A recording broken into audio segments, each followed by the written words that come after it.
Salitang oras mo na, ang tao lang ang may sabi nun. Pag ang Diyos ang kausap mo, iba.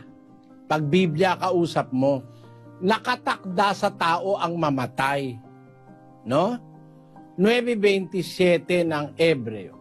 At kung paanong itinakda sa mga tao ang mamatay na minsan at pagkatapos nito ay ang paghuhukom. Nakatakdang mamatay ang tao.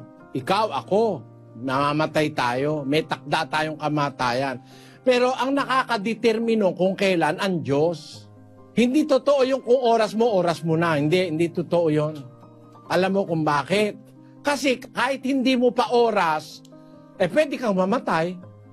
Kahit hindi pa oras. Basahin natin ang Ecclesiastes Kapitulo 7, versikulo 17. Huwag kang magpakasamang lubha, ni magpakamangmangman. Bakit ka mamamatay bago dumating ang iyong kapanahunan? Ba't ka mamamatay bago dumating ang kapanahunan mo? Hindi pa oras mamamatay ka na pag nagpakasama kang lubha. Subukan mong uminom ng drugs at suminghot ka ng nakalalasong usok. Magsyabu ka ng magsyabu. Pag hindi ka aabot ng 40 anyos patay ka na. Bakit? Syabu ka ng syabu, walang katigil-tigil O kaya naman puro ka alak ng alak, tatagal ba yung atay mo? Mahihirapan ang atay mo, mahihepatitis B ka, at ikaw magkakaroon ng cirrhosis of the liver, patay kang bata ka. Bago dumating ang kapanahunan mo. Kaya yung kawikang, kung oras mo na, mali yun. Tuwid natin. Kahit hindi mo pa oras, pag nagpakasama ka, todas kang bata ka. Yun. Ngayon, kahit naman dapat ka nang mamatay, sabi ng doktor. Pero kung may takot ka sa Diyos, pag humiling ka, pwede naman niya i-extend ang buhay mo Basahin natin ang 10:27 ng Kawikaan. Ang pagkatakot sa Panginoon ay nagpapalaon ng mga kaarawan. Ngunit ang mga taon ng masama ay mangangaunti. Ang pagkatakot sa Diyos, nagpapalaon ng kaarawan.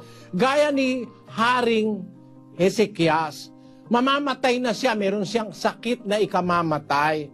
Pero nung dumalangin siya sa Diyos, naawa ang Diyos, dinagdagan siya ng 15 taon. Basahin natin 38:5 ng Isaias. Ikaw ay yumaon at sabihin mo kay Ezekias, ganito ang sabi ng Panginoon, ng Diyos ni David na iyong magulang. Aking dininig ang iyong panalangin, aking nakita ang iyong mga luha. Narito, aking idaragdag sa iyong mga kaarawan ang 15 taon. Meron dagdag Pwede palang dagdagan ng Diyos. Pwede rin niyang bawasan. So, ang makapangyarihang masusunod ay ang Diyos. Hindi ko yung paliniwala na iba, oras mo na. Ang makapangyarihang masusunod, ang Diyos.